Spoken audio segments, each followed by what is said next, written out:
Kelly, are you?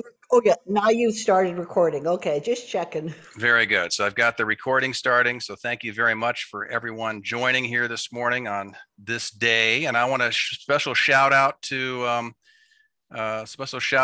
Jude for suggesting that we had talked this morning about and celebrate Indigenous Peoples Day, which was yesterday, and making sure that we actually recognize that the lands upon which we operate here in Grays Harbor and Pacific County are certainly the native homes to a number of tribes of great significance. So it's kind of cool. And Jude, thank you very much for bringing this forward, because it's a pretty cool thing to pick up on. Okay. So I wanted to pick up on today. We've got a full agenda here for today. We'll go through the Oregon State October to-dos. We're going to be talking a little bit about board elections that'll be coming up. This is October, and per our bylaws, we elect our board in October. We're not going to do that today. We'll actually do that by ballot that I'll send out after the meeting here, but we'll talk through that. Lots of announcements to share today. We'll talk about the program calendar. And Megan Martin is here to talk with us regarding rain gardens. So a full morning to pick up on. And of course, a tremendously full calendar of birthdays in October. So congratulations to all of you who with October birthdays, because there's a lot of you. And it extends right from the first to the last of the month. Also want to make sure that we're noting here at Fall Harvest Fest coming up this Saturday, the day after Helen's birthday. So so a quick shout out to all of you, with birthdays here on the month. Any other particular dates of note here on October that we want to make note of? Yes, they're having a study group on the 18th. Study group on the 18th. Okay, I should have flagged that. Study group next Monday, the 18th. Any other dates of note? Very good. It's going to be a busy month, and as we proceed on. So, October to-dos from Oregon State. There's a lot of talk, and there's a lot of emphasis on the OSU site talking about soil drainage. And soil drainage, as before the fall rains come in, and of course it's the time to get these winter cover crops in as well. So there's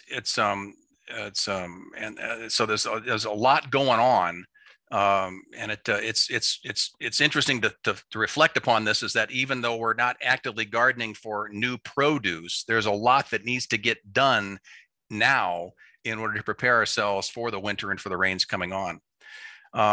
I'm curious about that comment about vegetable and flower seeds. This is the first year I made a diligent attempt to collect native seeds from a lot of Pacific native irises that I've got, as well as from some of the Nootka reedgrass that I've grown here. I've been very successful, mind you, with the seed collection. I'm curious. Other thoughts from folks that are actively collecting seeds? Your iris should do really well, Kelly. I have had many plants from iris seed. So good luck to you.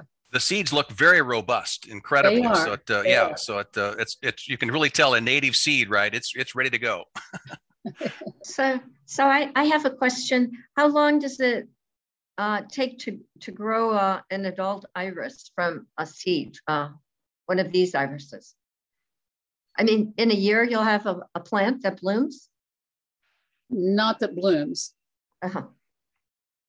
Yeah, I admit the plants I'm growing from seed, it takes several years for them to actually flower, but I get foliage, of course, the next year. Right, yeah. Do you know if they hybridize with other irises? They actually do. Yeah. So these natives do. In fact, a lot of them are cultivars that I've collected from Kathleen Sace, who's a native iris grower. I've collected seeds myself too. We've got a lot of irises that grow on our 10 acres. And so I've got a bunch of seeds. I need to get them started pretty quick. Yeah. There you go. Are we all talking about Iris tenax or some other species? I'm talking about the Iris tenax. As far as I know, I'm certainly not an expert. Good. And these are indeed 10X that we're working with here. Yes. Yeah.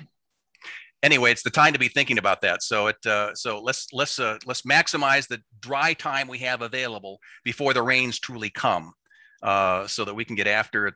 We can get after what needs to get done in the garden. Pest monitoring.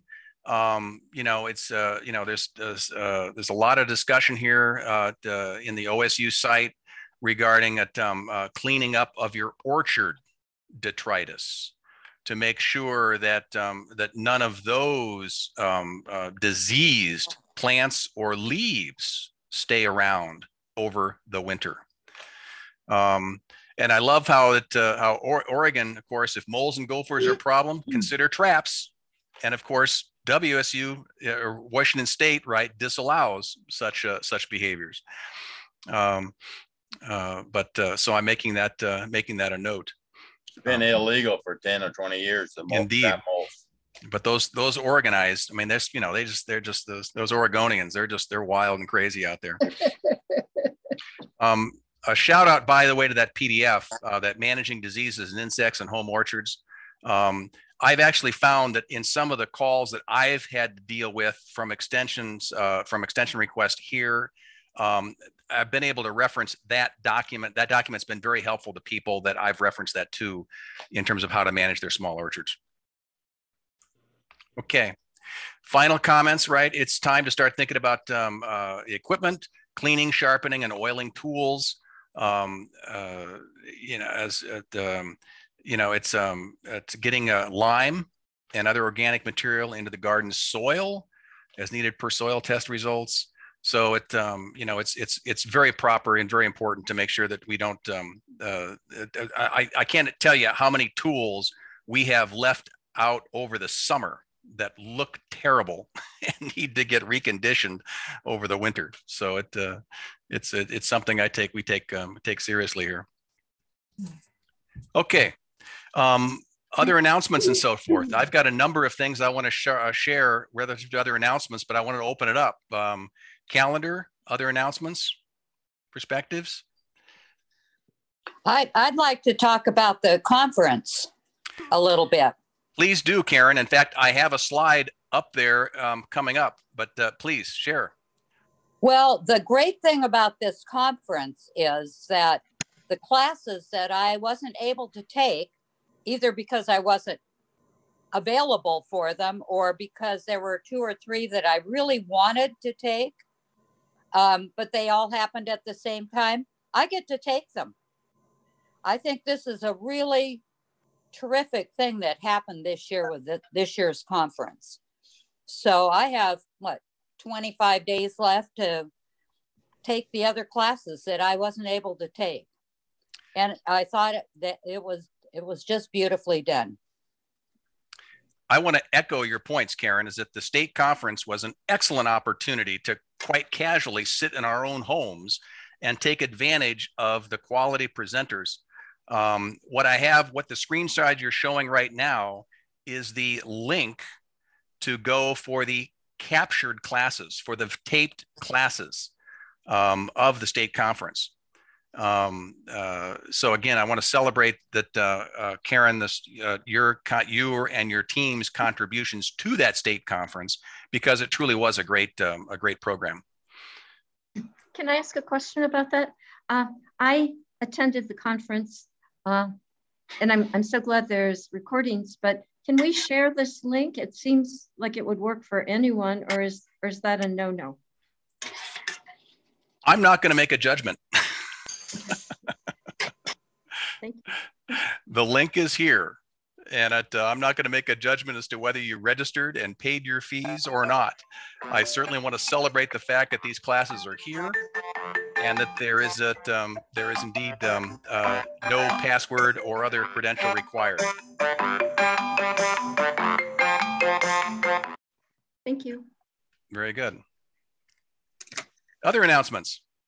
I wanted to celebrate really quickly at what the Elma Demo Garden. That I don't know. Several of us got an email from Cindy celebrating the final produce out of the garden. So look at that, 450 pounds of produce that so far, and more to come. So this is a huge. That's a huge output, by the way, and just and all who participated in the garden, in planting, in weeding, in nurturing, and harvesting. Congratulations! I mean, this is a big deal. We know from the feedback we get of the food banks how valued this fresh produce is. So it's just truly congratulations for all who helped. I'd like to do a shout out too for our the Owako Garden's first year of having a vegetable garden, and we just have 2 4x6 raised beds and a couple of tubs from the Peninsula Sanitation, and we probably donated maybe 60 to 70 pounds of food to the 3 food banks that are on the peninsula. And we put in some snap peas last month, and we'll be harvesting snap peas here in the next day or so. So we're still harvesting stuff, and luckily because we're on the we have marine air, we won't get the frost that the rest of you are getting. So I want to thank everybody who's participated in the Owako Demo Garden raised vegetable beds. It was really a great year, first year. So a reminder also that this, you saw this in the e-news, this Saturday is the Fall Harvest Fest. I mentioned that earlier, 10 o'clock to 1 o'clock at the fairgrounds. Let's hope for good weather and lots to share. John or anyone, any other comments to share regarding the Harvest Fest and what to expect, how to prepare? I forgot I was muted here. They are going to have some talks and demonstrations at the beginning of the event, and then people will be allowed to go through the garden, collect what they want. We also are going to have some seeds already packaged up for people to take, with a limit, of course, except on parsley, which you can take a bushel if you want. Let's see. And several little talks. They'll kind of repeat throughout the 3 hours that we'll be there. So everybody's welcome, Master Gardeners too. Yep. So the plant material that we're providing for this event, the seeds are predominantly seeds from the plants that we grew in the raised beds to help with pollination of our vegetables. So there's lots, I think we have like 13 or 14 different kinds of plants. A lot of them are volunteers from last year. So they're good seed producers. But they're a lot of fun, and we have a nice visual so people can tell what kinds of flowers they'll get, about which kind of flowers they get, depending on which kind of seeds they pick out. And we also will have, Judith brought some Japanese forest grass that she's going to be dividing up, and also a hosta. And then we also have some crocosmia, which is kind of, everybody's got crocosmia. But anyways, so we have some free plant material that we hope that people would take advantage of. Should we bring pots with us? Bring a bag. Bags. Yeah. Can I ask a question, Cindy? Yeah, sure. With the protocol, everybody that enters the demo garden has to be masked, correct? Yes, correct. And how are you managing the amount of people in there at one time? I mean, we do not have I'd love a limit. to come, but we do not have a limit, Rhonda. So you're not going to do social distancing? Yes, you could. Yes, absolutely. But you're still going to be asked to wear a mask. My assumption is that it doesn't matter whether you're standing 6 feet next to somebody or farther away from somebody. Initially, you're going to be passing a lot of people. Everybody needs to be protected and protecting each other. So we do not have limits right now as to the number of people that can come to the garden. That's the bottom line, though. So. And can I add something to Shasila? Yes. Tony approved the flyer, and so the masks are required, but we're not limiting the amount of people that come in because it's outdoors. Oh, okay. And the garden is quite spacious. It's huge. It's not just the planting beds. So it can spread out.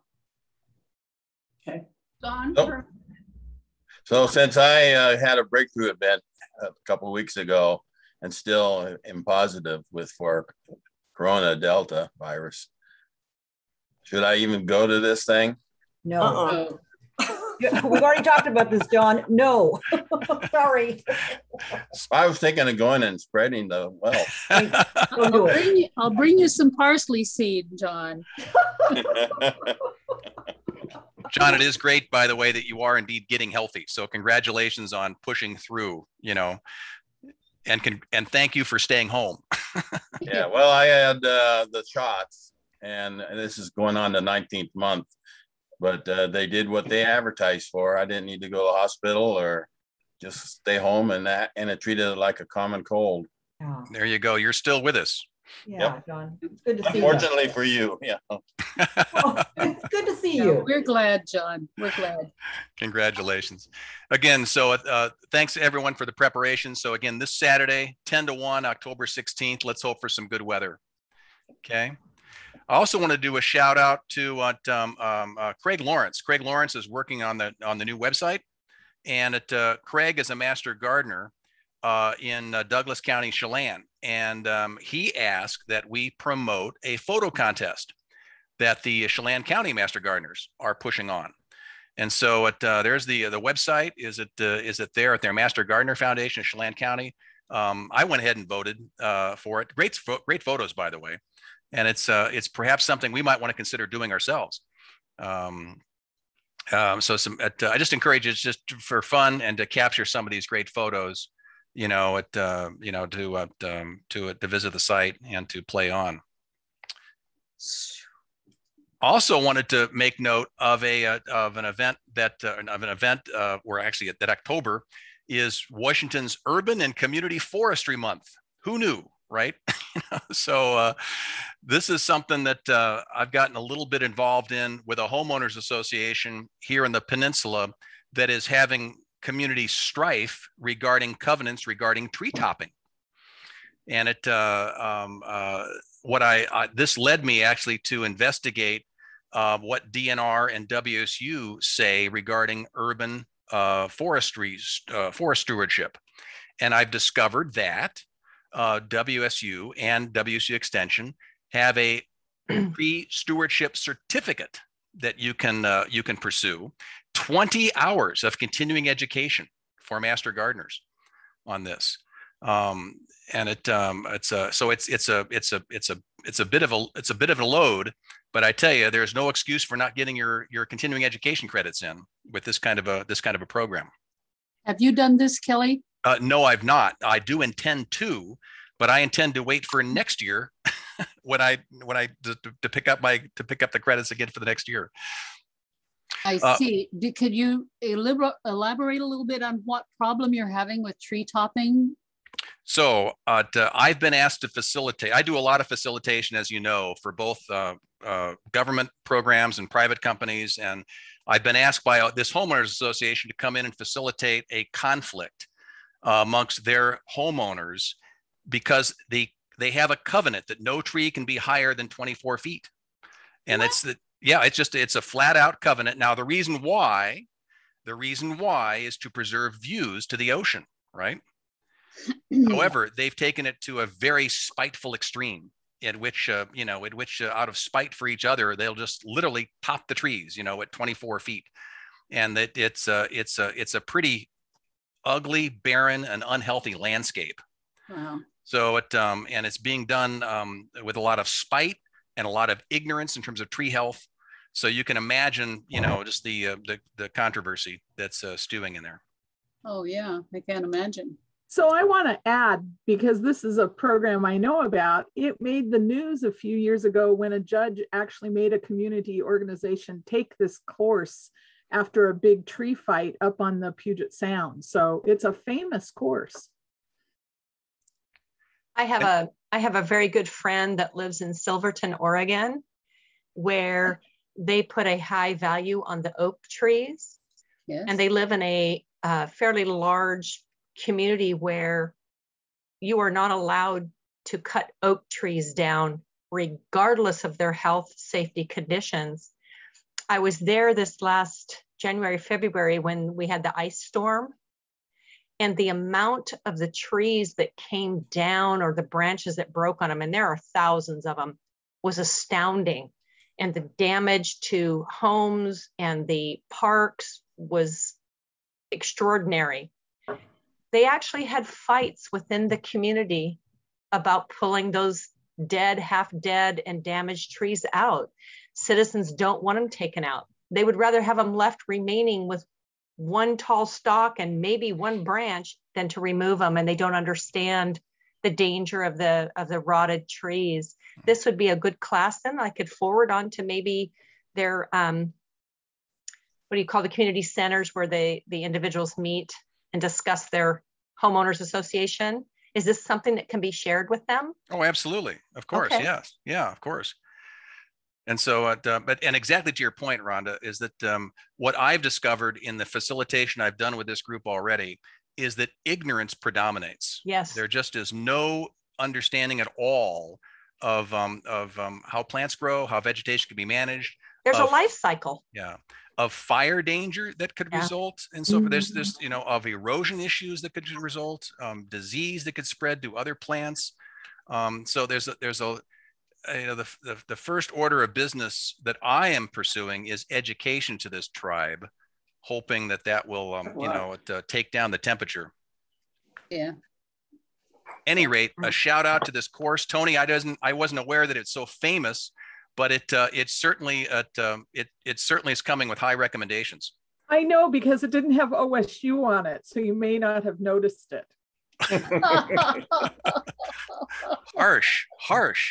Snarky comments from our faculty liaison. Former OSU person, Tony. Yes. Take that back. You know, when I come to these meetings, I always hear about it. So finally, I got to push it back. Hey, and Kelly, I have one little announcement, if I could have 2 minutes. So thank you all who have shown me your vaccination card. There are some of you who still probably have vaccination cards, and we have another Zoom event on Thursday. Is that at noon? Somebody just shake their heads. I'm a little overwhelmed. Please contact me if that's not going to work. Do not just put your card in the mail and send it to me. Do not send me pictures. Do not ask me to use my personal FaceTime to do this. I have to do, I have destroyed the card form, and it takes me like 40 minutes to do the paperwork if I actually have a physical copy of your form. And for those of you who Zoomed with me, you know it only takes about 3 seconds for me to do it on Zoom. So pass the word around, because Monday is the deadline, and I'm really planning not to work this weekend. So please contact me, get your cards in so I can see them. I'll meet you anywhere in Pacific County at this point if you're in need to do that. So let me know, please. Questions for Tony regarding proof of vaccination? Great. I have to go on another call, which is going to be interesting. So you guys have fun. Keep doing great work. Take home parsley. It is the best thing in the world you can have. Made my mouth water to think about parsley seeds. So it's on my list to get some for a cover crop from a couple of my raised bed boxes. So by the way, Tony, just a quick thank you, by the way, for the effort you're putting in for the flexibility and having all these multiple Zooms, right? To make sure that people have an opportunity to get up and demonstrate their vaccination status. Yeah. This has been really crazy and really hard. So I'm really kind of looking forward to filing the reports and moving on to actually doing extension work instead of card looking. But thank you guys for complying, and thanks for being there, and thanks for what you're doing for the community. See ya. See ya. Thank you. Bye. Bye, Tony. Other announcements. Kelly? Alina, yeah? Yes, just to piggyback on that, Katie Lutz, bless her soul, has been sending out email reminders before the next Zoom invite.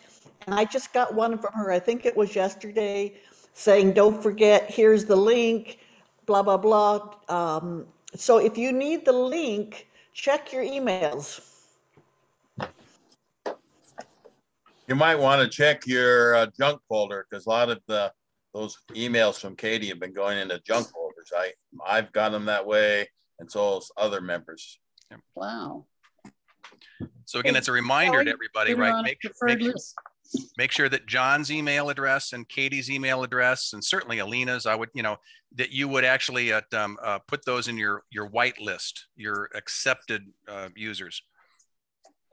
Hey, Kelly, I had a question. When I got the email for a couple meetings, which included the vaccination reminder, there's only an ID. There's no password code. Is that okay?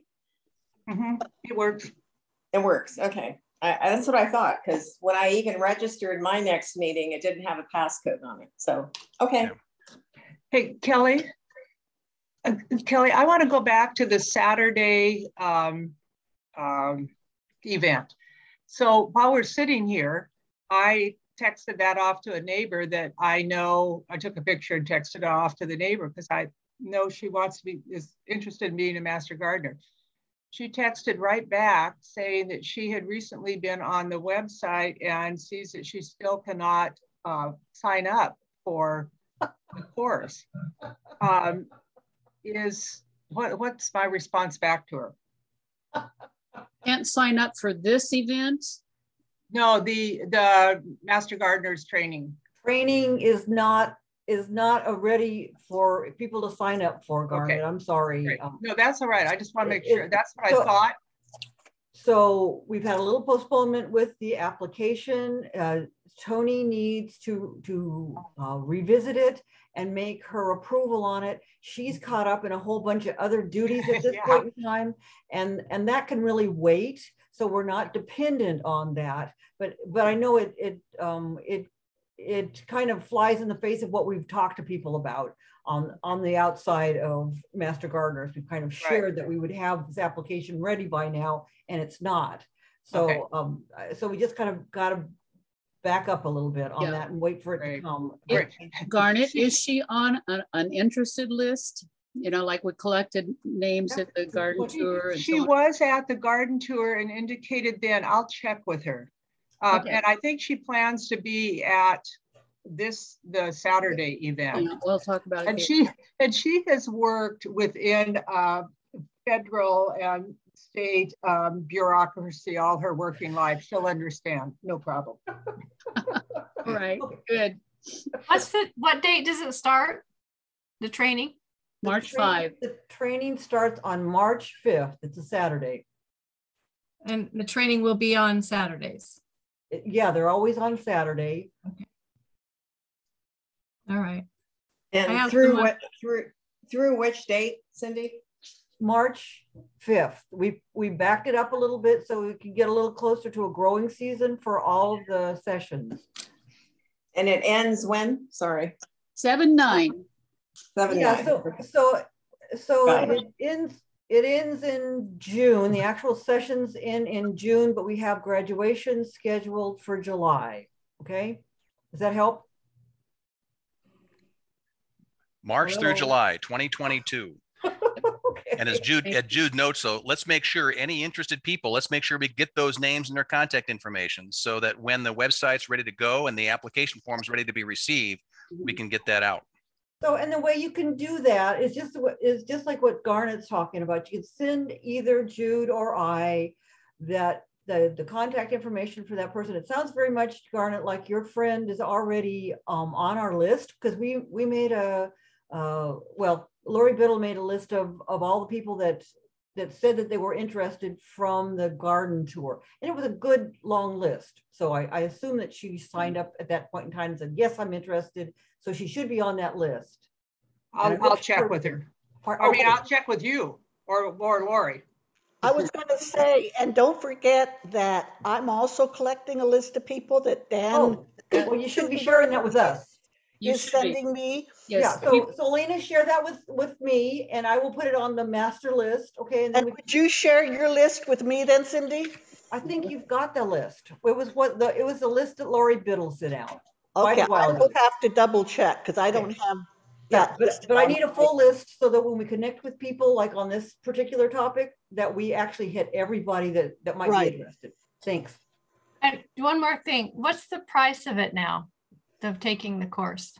Well, it's $75 for the WSU piece, which is the online and the electronic version of the manual, and then it's another $75 for our piece, the Pacific County and Grays Harbor County Master Gardeners Foundation.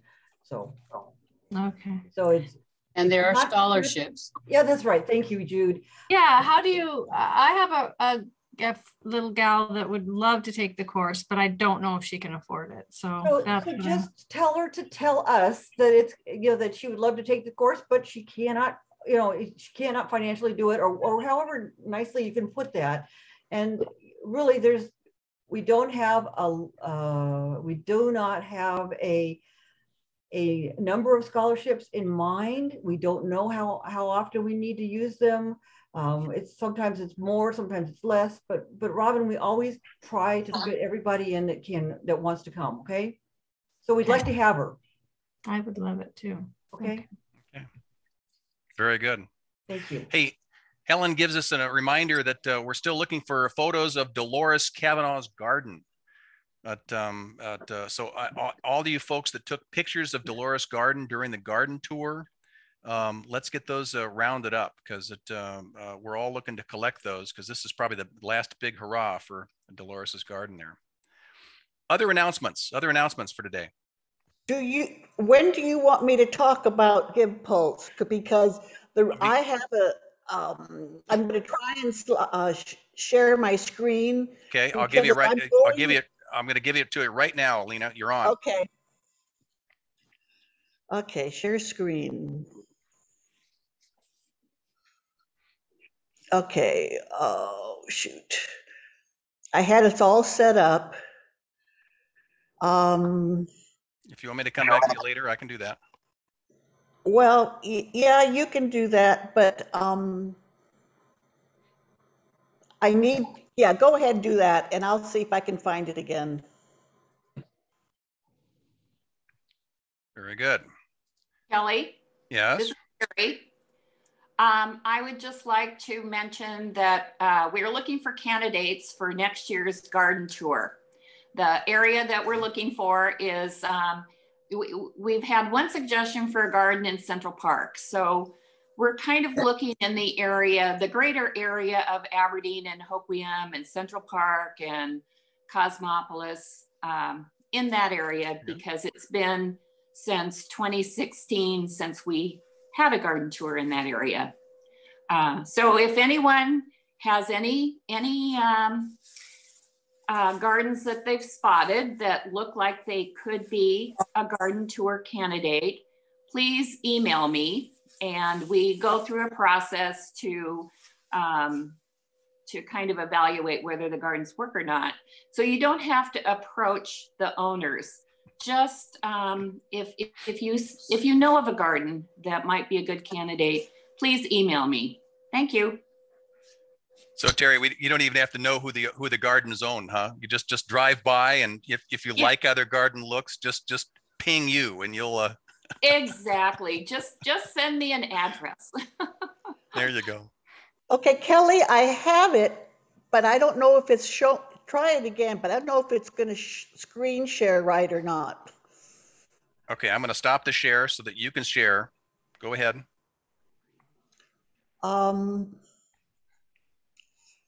So screen share. There we go. Is that share? Is that okay now?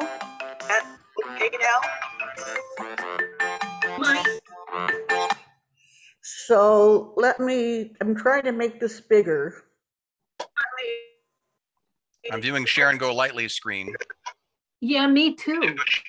Sharon, stop your screen share.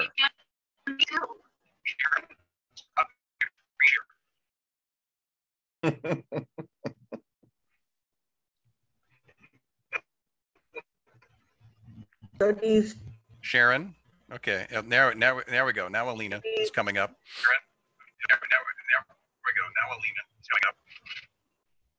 So do you see mine now?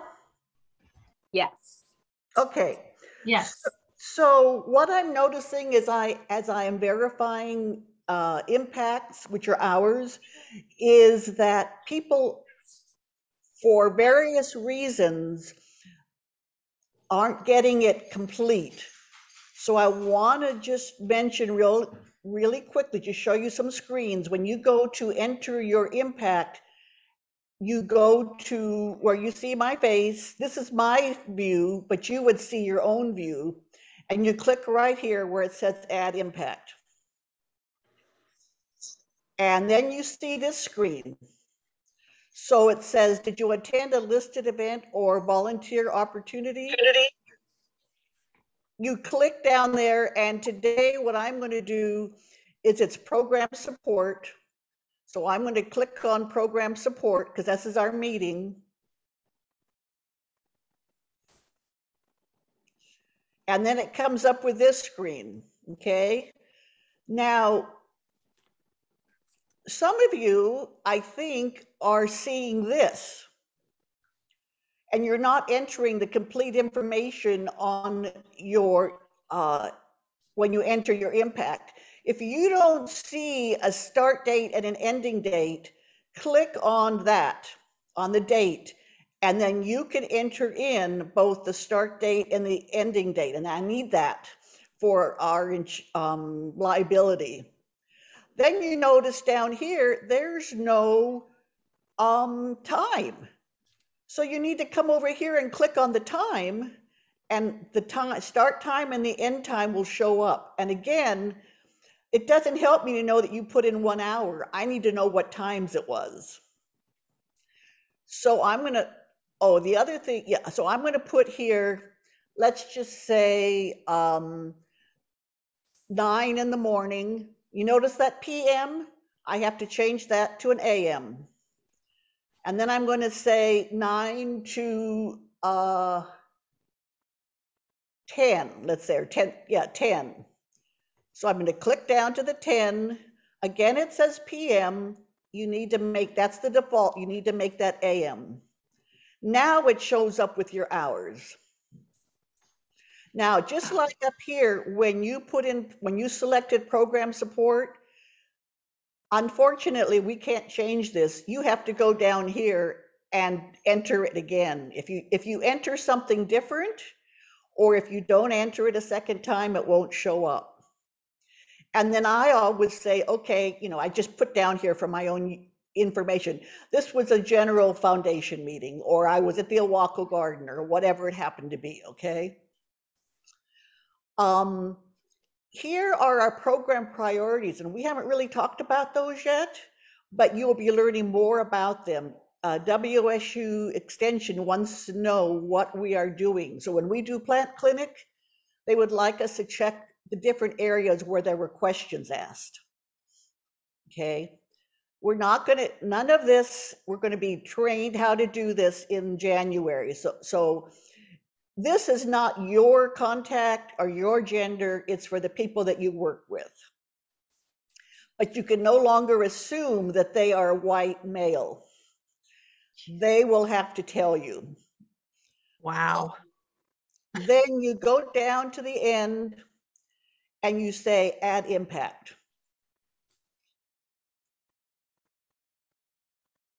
And it takes a while, but it comes up with 1 hour.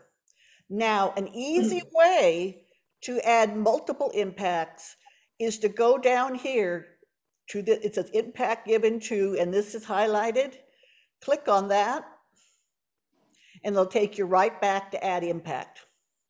Oh, that's the trouble I was having, because I'd have to back out every time and start again. It was like, there's got to be an easier way. Thank you. Okay. And I attend Give Pulse meetings every Wednesday from 9 to 10 with other program coordinators and Jennifer Marquis. And this is how we're learning this information. Can you show that one last screen again where it was? Is it clear at the bottom? Where it's at the bottom. Yes. Let me see. I'm not really good at going back.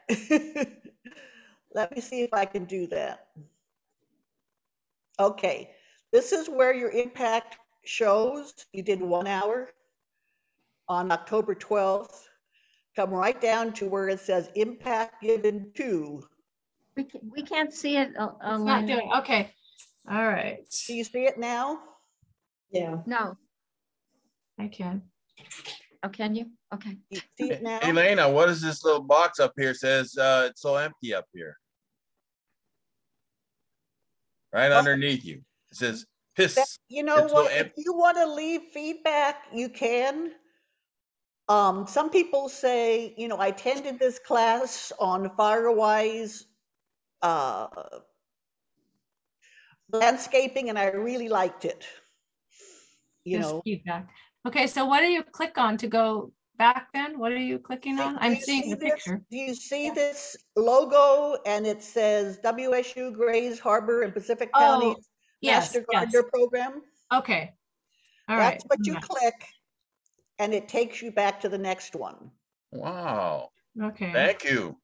Thanks. Okay. Now, the other thing I wanted to say was, let's say that you made a mistake. You didn't put in the times, you didn't put in the dates right, or you didn't put in the program category.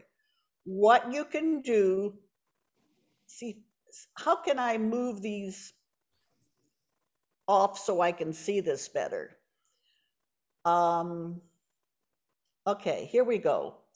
So what you do, let's say you need to change one of your impacts, go up here to My Activity. There's that little, it says English, Explore, Manage, My Activity. Hi, Elena. So you would say, hi, Rhonda, or hi, Kathleen, okay? Go up to My Activity, scroll down to Impacts. That's the second one. Scroll down to Impacts. Click on that, and it'll give you, see right here, I have one that's pending that I haven't fixed yet, or down here, okay? So what you do, and I wish I could move this down, okay. You go to My Activity, and you go to Impacts. Okay, come on. And then you go to, update. Well, oh, I know. You go down here to the one that's pending, okay? So let's just take this one. This is pending. So you click on that, and it takes you back to that hour that or that impact. See where it says options up here at the top right? Click down to options, and it says edit. Oh. Do you see that? Yes. Options, go to edit. Okay, now it looks like I didn't put my beginning or ending date. So I come over here to date and I fix it. And what's happening is I'm verifying sometimes 100 impacts in a day. And if it doesn't have the start and ending date, if it doesn't have the start and ending time, if it doesn't have the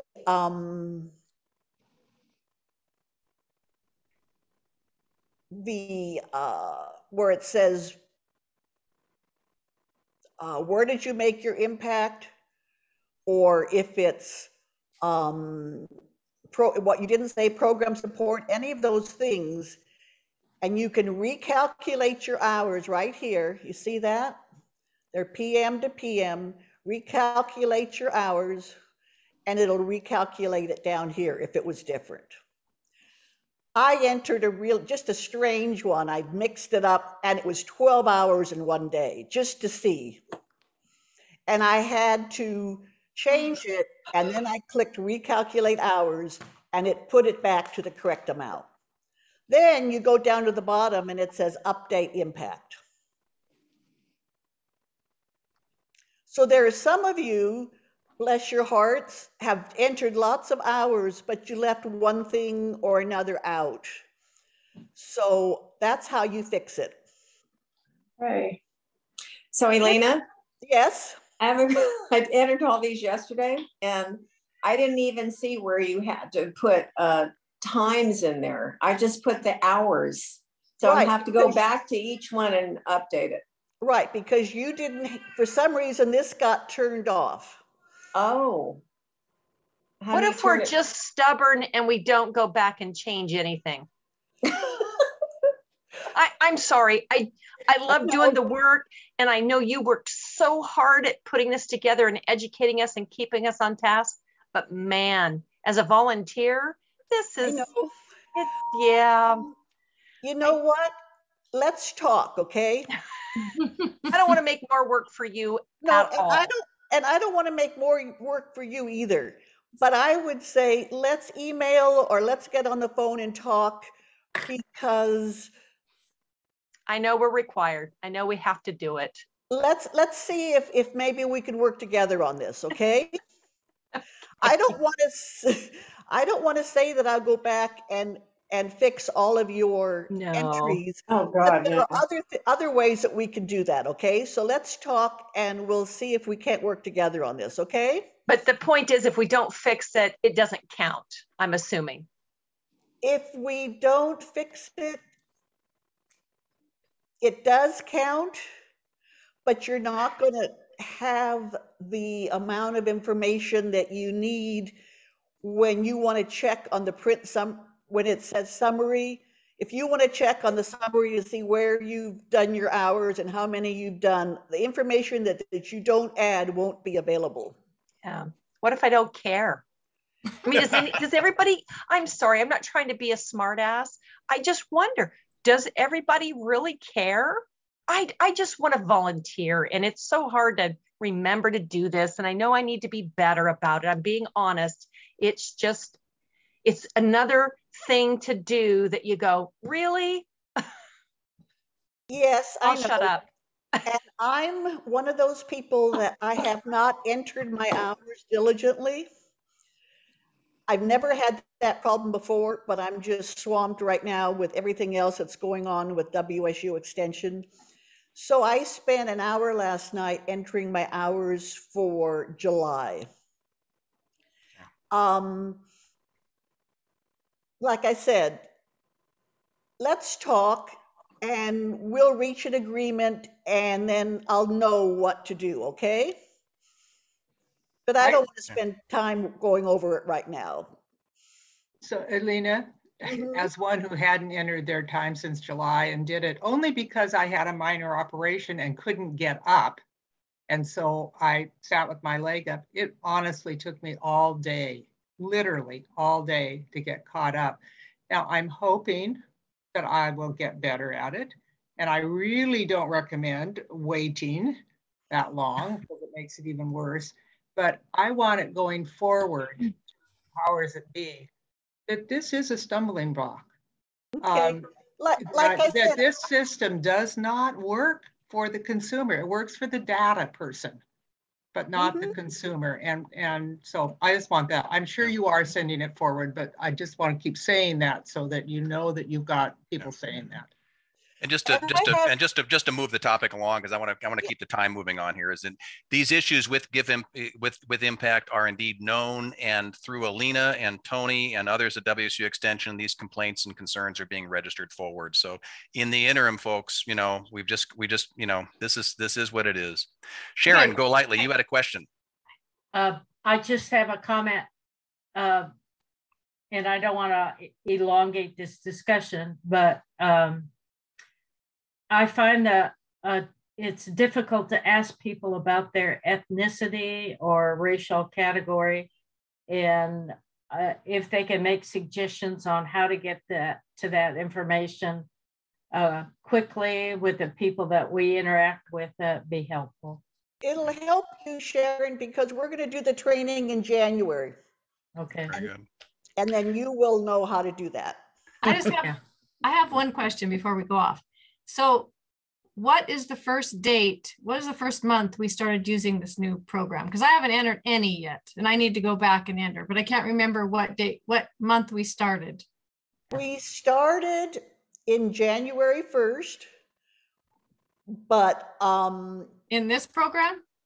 In this program, but I think that I wouldn't. Let's talk, Robin. Okay, I don't even know where to start, like which month to start, because I don't know when we switched. I'm making a note of who to talk to. Okay, so I will call you. Elena. And let's move on from this conversation here. So I think we got the basic comments here. Is that, you know, if we have questions regarding Give Impact here, reach out to Alina. She can work with you one-on-one. And we can, as you can see, she's being patient and she's working with the system the best she can. So hats off to you, Alina, for, making this thing happen, and working hard on this thing. So pushing on then is that the comment I wanted to make here as we close up on announcements is that recognizing that this is month of October. And in this month of October is when we, per our bylaws, elect our directors and officers for the following year, for 2022. Now, we normally would do this in our in-person foundation meeting. And of course, it's always a heavily contested, election, right? Not. And so a big hats off this year, by the way, to our existing board, and the work that they've done in dealing with yet another difficult year, 2021. We thought 2020 was tough, but 2021, was just as equally as sharing. And so as part of the bylaws, there's a slate of officers that have to be elected for next year. And this slate of officers, candidates has been pulled together by a nominating committee of a number of people led by PJ. And the candidate slate for 2022 is what you're seeing here today. And so these candidates will be are put together on a ballot that I'll be mailing out to you all just after this meeting, very shortly here. Note that all of these officers in blue are the candidates that you'll vote for our foundation-wide roles. The Pacific County director and the North Beach director, those are selected from the members of Pacific County and for North Beach in particular. You'll note that what PJ and the team did this year for the candidate slate is pull together a block of candidates, a team for many, many roles, so that you have an understudy as well as a co-team person for many of these roles. This really is going to help in transition and in supporting the load of everything that's taken care of here. So again, a shout out to the nominating committee, a shout out to the candidates, who are putting themselves forward for 2022, and a shout out to the existing board in terms of the work. So be on the lookout for a ballot that'll look like this. It'll be a Word document. I'll send it both in Word and PDF. You either can reply back to me in terms of, hey, I elect, I vote for all candidates on the ballot, as stated, or you can certainly write in a candidate or adjust your votes as you need to be, and I'll tally those. We'll collect those and we'll tally those. And I assure you, there will be no voting irregularities. There will be no there'll be no stuffing of the ballot boxes, I assure you. And I doubt that we'll have many claims of election fraud or elections being stolen with our candidacy here. Any questions or comments regarding the election cycle here for 2022?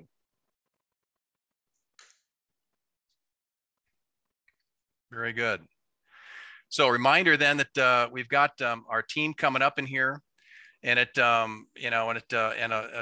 always have this slide here for Alina regarding recording your hours, and again, reach out to Alina if you have any questions or comments on this regarding activity. Coming up, by the way, coming up programs, folks that I've got reaching out to include DNR for the urban forestry. In fact, I just had an email just this morning during our meeting that Jessica Lloyd from DNR is on this community forestry team with DNR, and she's looking forward to speaking with us next month in November. So she'll be there to talk about urban and community forestry, picking up on the same theme we talked about earlier, in that there's a lot of education that we as master gardeners can do to help educate the public in terms of proper vegetation management, including tree management. And I, for one, had no clue that DNR actually has a whole program regarding urban and community forestry. And DNR specifically wants to work with master gardener groups because they know that we reach out to the public, and that the education and the tools and resources that they provide to us are going to give them great leverage throughout the state in terms of working with tree issues here. So we'll be welcoming Jessica Lloyd here in our November 9th Zoom. Okay. With that, I want to reach out to Megan, who's very patiently been with us here. Megan, of course, is with the Pacific Conservation District. She's spoken to us before, if you recall, a couple of years ago, and when we met in Kazi with herself and her Grays Harbor colleagues. And I wanted to give her an opportunity to talk with us regarding rain gardens, because this is indeed a time of year for us to be thinking about changes in the landscape that we can do, things that we can do to better manage the water flows in and out of our landscapes. So Megan, take it away. Thank you, Kelly. I wanted to reflect back really quick on just what you just said just a moment ago. We also, at the Pacific and Grays Harbor Conservation District, we have a forester who develops forest stewardship plans for local producers, and he has helped some homeowners associations and some individuals in a little bit more of a urban setting than rather, timber forestry. So that's always an option as well. But moving on. So I'm here to talk to you guys a little bit. I work for the Pacific Conservation District. I am the VSP coordinator, and I'm going to get a little bit more into that.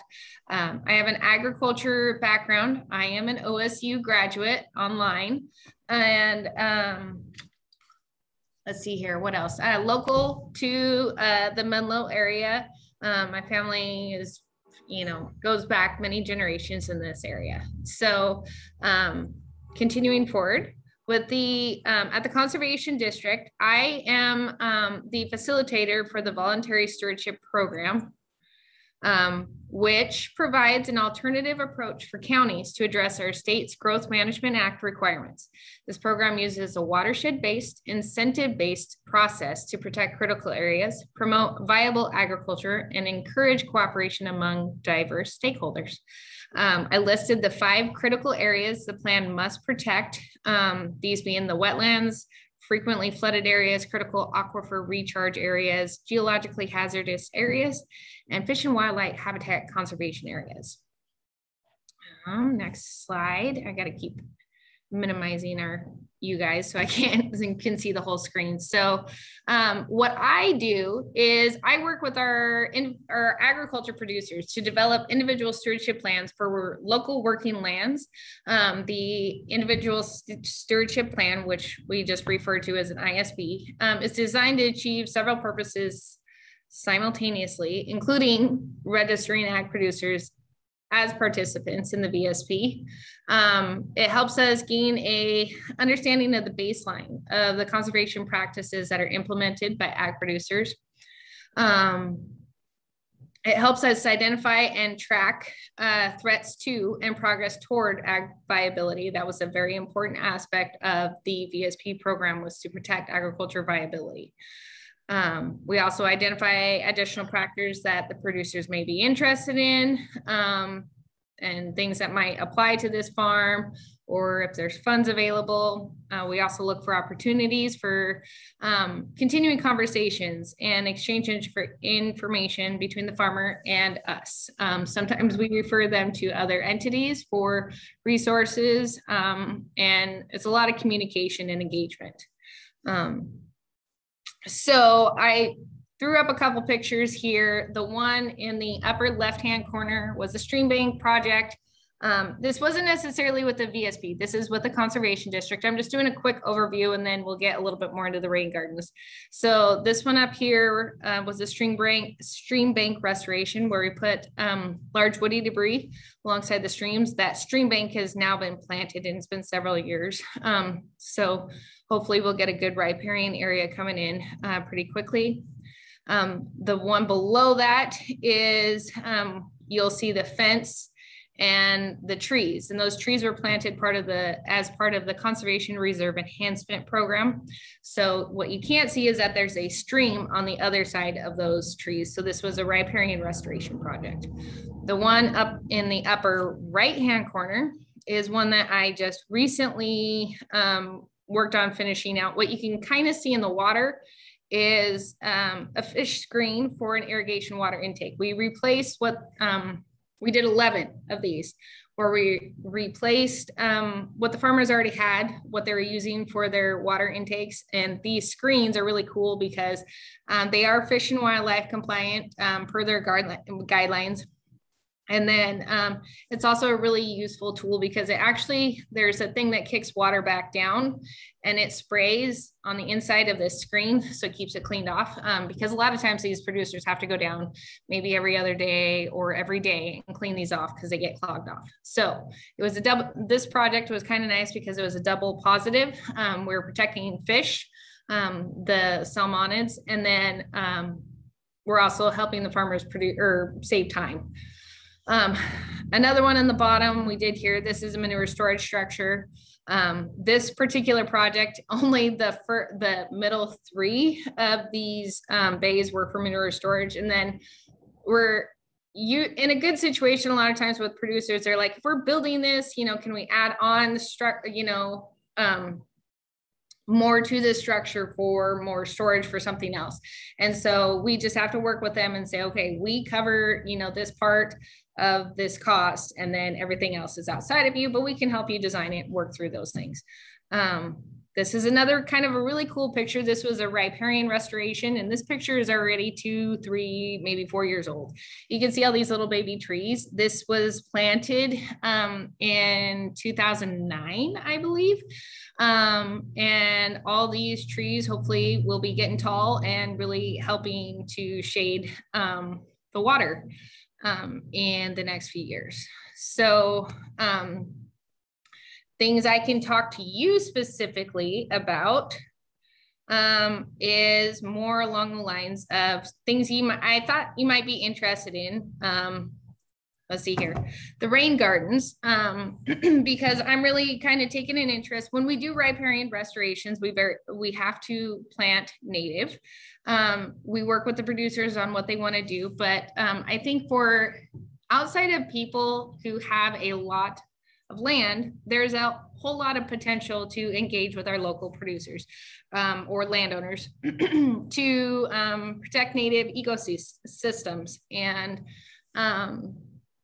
there's a lot of options out there. We haven't done a whole lot in Pacific County. Other conservation districts have a whole department focused on urban agriculture or urban ecosystem improvements.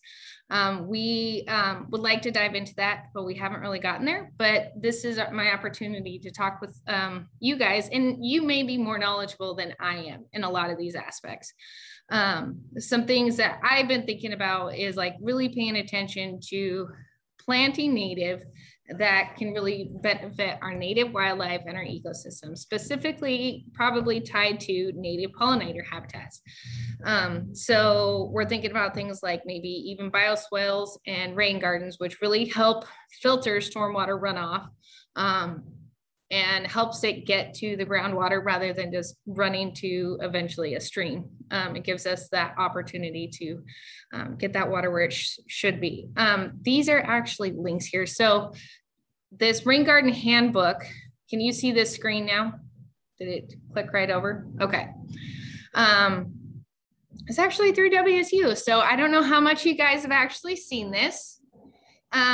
But this is a really good resource for somebody that might be thinking about doing this. This handbook here is specifically for Western Washington.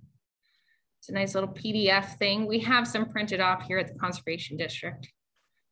Let it load. There we go. Are we there? Okay. And so it kind of goes over, we'll help put it together. Let me scroll around. Goes over different designs, different plants, things to think about. So this is a good resource for somebody that might be interested in wanting to do this.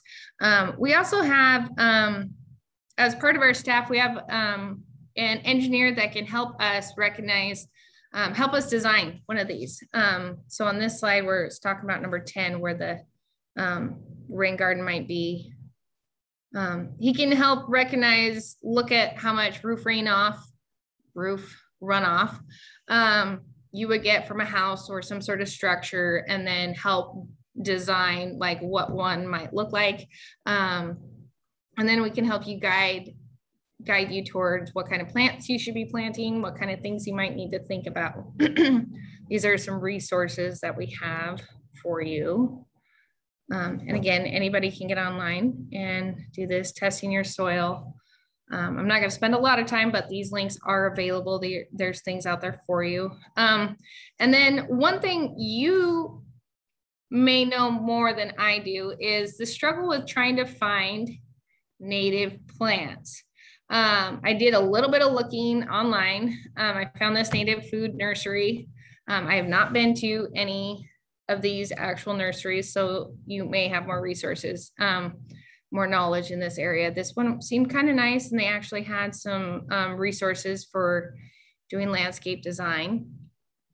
And then go back to links. I found this document. I've looked at Xerces Society resources before, and this is a really nice document for pollinator plants, specifically for the Maritime Northwest region. And they've got some really good things about like what types, when they bloom, and you know, those kind of things. It's really good resource that can be available to you, to others that might be interested, and go from there. If anybody has any questions, feel free to pipe up. And then this last one was another one. It was more specifically tied to the monarch nectars plants that the monarch butterflies might need. And so those are the resources that I just quickly put together. I think that's my last. So I just have questions. If you have anything you want to bring up, talk to me. This is more kind of, you guys probably have more knowledge in certain things than I do. And this is just kind of a good opportunity for us to connect and see what you have to say, what you think, see if it's any use to you. I have a question, and you may not be able to help at all. Okay. What I'm thinking about is a rain garden is much easier to put in, or at least plan for, I'll say plan for, with new construction than it is trying to go in retroactively and do something after the fact. Mm-hmm. My house is relatively new. I know that roof runoff goes directly into a stream at my house. It comes right out of the, you know, the white pipe that is under the ground. So it's not going to be an easy thing for me to start retrofitting the downspouts into rain gardens. Mm-hmm. Is there any kind of legislation, permitting, anything that's going to change construction to be a little more proactive? Does anybody know that? I don't know the full story. So it's interesting on a completely different side note. My cousin just took a job. He used to work for the city of Tumwater in the engineering department, and now he's with a private firm. And this firm is in charge of developing where, I don't know, 300 and some houses are going to go in just kind of by Little Rock. And I was talking to him. I said, how does this work? Do you guys do rain gardens? Do you do bioswales? What do you do? And he said that they actually don't necessarily go towards rain gardens, but they do more oriented towards bioswales. Apparently rain gardens can be rather time intensive.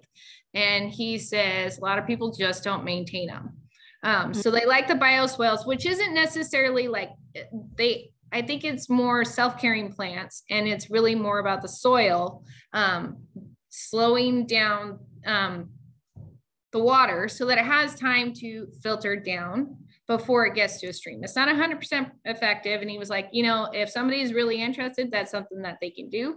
But I think in a case of where developments are put in, it's a consideration.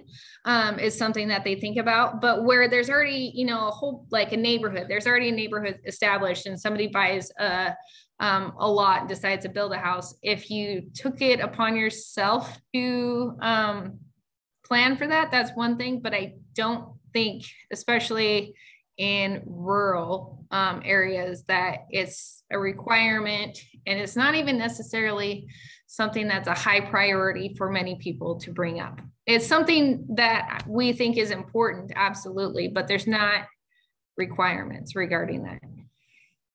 Yeah. So I don't know how much that answers your question, but I know in like, say, King County and other counties, those conservation districts do a lot in regards to helping. It's called low impact development and renovations and stuff like that. And so they help neighborhoods or help a specific landowner do those specific things. But Megan, very specifically then, is that Chris perhaps could reach out to you or to your Grays Harbor colleague, right, to see an inspection perhaps of the property, to see what modifications might be possible and what options might be good.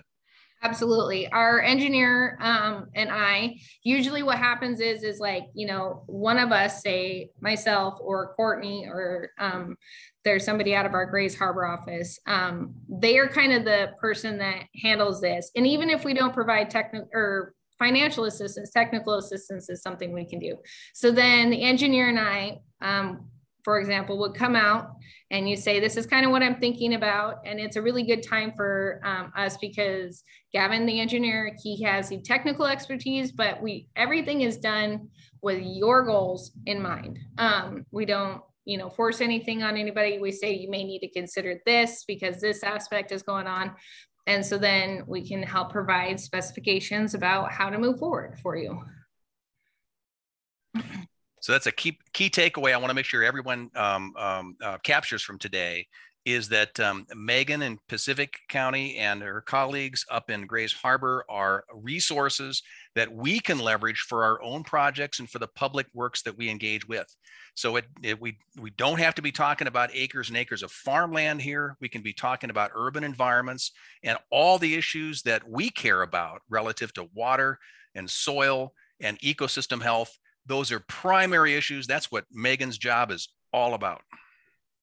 I should make it clear, Kelly, this is kind of an awkward time to say this, but I am actually leaving the Conservation District in a couple weeks.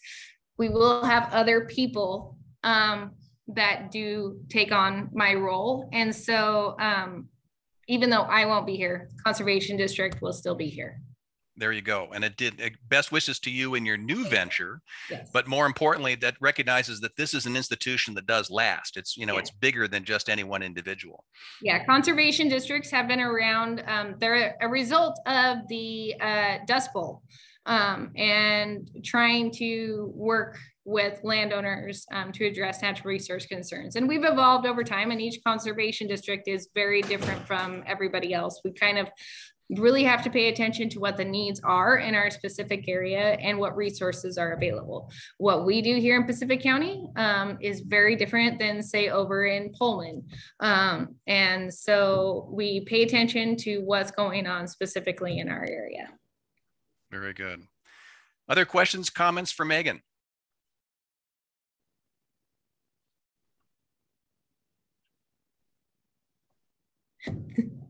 Thank you. It was kind of a short presentation, but I just always try to do my best to share resources that I find that are useful and hopes that others can use them as well. Hugely appreciated, Megan. Thank you so very much. Thank you. Yes, thank you. And thank you all for joining us here today. I'm going to go ahead and stop recording of the program.